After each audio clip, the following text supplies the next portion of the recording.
পুলিয়ান থানা কোনটা মাতে না দমু ফেলাই না যে আমার মারছে বা আমার দৌড়ছে বা না বড় করছে গেল কোনটা কইছে আসামি দেখানির সাথে সাথে মানে গিয়া কুপটা মারি দিল পুলিশের চাপ নিয়ে।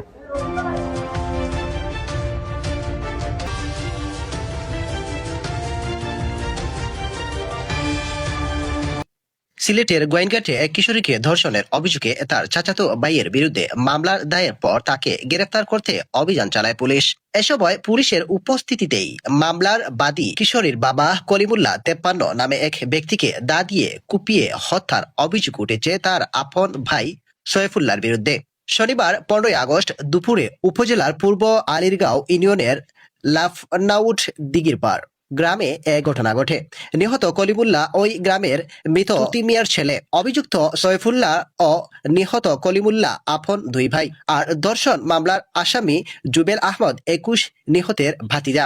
ধর্ষণ মামলার আসামিকে ধরতে পুলিশ অভিযান। পুলিশ ও স্থানীয় সূত্রে জানা গেছে, এক কিশোরীকে ধর্ষণের অভিযোগে শনিবার গোয়াইনঘাট থানায় মামলা করেন তার মা। মামলায় কিশোরীর চাচাতো ভাই জুবেল আহমেদকে আসামি করা হয়। মামলা হওয়ার পর জুবেলকে গ্রেফতারের জন্য পুলিশ অভিযান শুরু করে।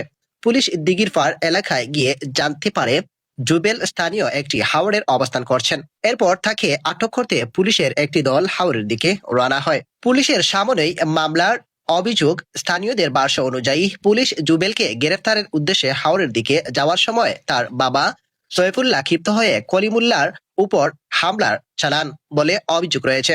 অভিযোগ অনুযায়ী সৈফুল্লাহর হাতে থাকা দা দিয়ে কলিমুল্লাহর গলায় কোপ দেন। এতে তিনি গুরুতর আহত হয়ে মাটিতে পড়ে যান। পরে স্থানীয়রা তাকে উদ্ধার করে গোয়াইনঘাট উপজেলা স্বাস্থ্য কমপ্লেক্সে নিয়ে গেলে কর্মরত চিকিৎসক তাকে মৃত ঘোষণা করেন। স্থানীয় কয়েকজন বাসিন্দার দাবি, পুলিশ সদস্যরা কলিমুল্লাহকে সঙ্গে নিয়ে হাওরের দিকে যাচ্ছিলেন।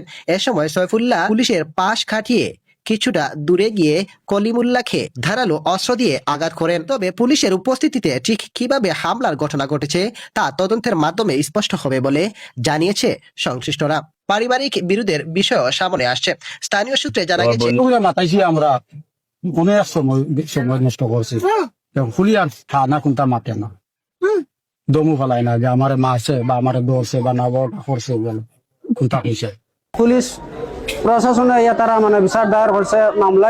প্রশাসন হন গেছে যাওয়ার পরে গ্রামও গিয়া হর এখন আসামি হই বলে আসামি অমুক জায়গাত আছে আরো মানে হান্দি হিসাব বলে আট আমরা দেখাই দিবে পুলিশ আনছে। কিন্তু ওই যে মৃত ব্যক্তি পুলিশ আনছে বলে আট আমরা দেখাই দিয়ে গিয়া তো পুলিশের কথা অনুযায়ী একসাথে যাইরা। আর আমার ভাই যে আবার খুব মারছে উনি মনে করো 10-15 রাত করে 10-15 রাত করে তো না গিয়া মানে পুলিশ মানে আসামি দেখানির সাথে সাথে মানে গিয়া কুপটা মারি দিল পুলিশের চাপ নিয়ে। গোয়াইনঘাট থানার ভারপ্রাপ্ত কর্মকর্তা ওসি মোহাম্মদ ওমর ফারুক ঘটনার সত্যতা নিশ্চিত করেছেন। তিনি জানান, নিহত কলিমুল্লাহ ও অভিযুক্ত সৈফুল্লাহ আপন দুই ভাই। কলিমুল্লাহকে কুপিয়ে হত্যার ঘটনায় সৈফুল্লাহকে গ্রেফতার পুলিশ জানিয়েছে। এদিকে ধর্ষণ মামলার আসামি জুবেল আহমেদকে গ্রেফতারের চেষ্টা চলছে। অন্যদিকে কলিমুল্লাহ হত্যার ঘটনাটিও গুরুতরের সঙ্গে তদন্ত করা হচ্ছে। MD Rahi, Moulvibazar news 24।